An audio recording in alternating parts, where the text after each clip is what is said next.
નમસ્કાર મિત્રો, વિડીયોમાં તમારું હાર્દિક સ્વાગત છે। સૌથી મોટા સમાચાર મળી રહ્યા છે કે છેતરભાઈ વસાવાના કાર્યાલય પર લોકોના ટોળા જોવા મળ્યા છે। શું છે સમગ્ર મામલો આપણે વિડીયોની અંદર જાણવાના છે।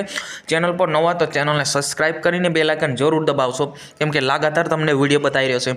જેમ કે આવી છે કે છેતરભાઈ વસાવા બહાર આવવાના હોય ત્યારે લોકોના ટોળા ઉમટી પડ્યા છે। ટોળા જે છેતરભાઈ વસાવા સાહેબનું જે કાર્યાલય છે, આમ આદમી પાર્ટીના જે ધારાસભ્ય સમજો કાર્યાલય છે ડેડિયાપાડા ખાતે, ત્યાં લોકોના ટોળા ઉમટી પડ્યા છે। જેમ કે આ છે કે છેતરભાઈ વસાવા આજે બહાર આવવાના છે, એટલા માટે લોકોના ટોળા દેખાઈ રહ્યા છે અને સાથે સાથે શંકુતલાબેન પણ બહાર આવવાના છે એવી પણ લોકો દ્વારા વાતો કરી રહ્યા છે।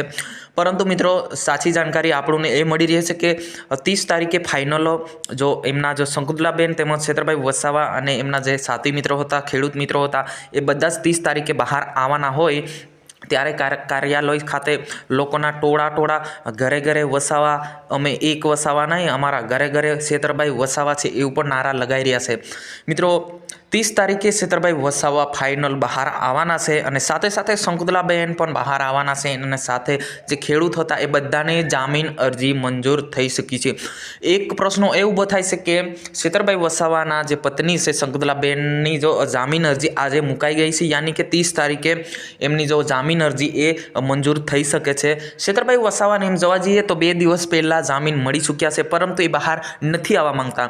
બહાર આવવાનું એક જ કારણ છે, બહાર નથી આવવા માંગતા એમનું એક જ કારણ છે કે છેતરભાઈ વસાવાને ભરૂચ અને નર્મદા એમને જો પરમિશન નથી આપી રહ્યા હાઈકોર્ટ દ્વારા, એટલા માટે છેતરભાઈ વસાવા એમની પત્ની સાથે અને ખેડૂતના જે મિત્રો હતા એમની સાથે બધા એક સાથે બહાર આવશે। શું છે સમગ્ર મામલો મિત્રો, તમને આ જાણકારી કેવી લાગી અવશ્ય કોમેન્ટમાં લખજો। અને આદિવાસી સમાજના એ નેતા એવા છેતરભાઈ વસાવાને ખોટી રીતે ફસાઈને જેલમાં નાખવામાં આવ્યા છે એવું પણ લોકો કહી રહ્યા છે। શું આ વખતે 2024ની ચૂંટણી આવી રહી ત્યારે ભરૂચ લોકસભા ચૂંટણી અવશ્ય જીતવાના છે છેતરભાઈ વસાવા, એવા નારા લાગી રહ્યા છે।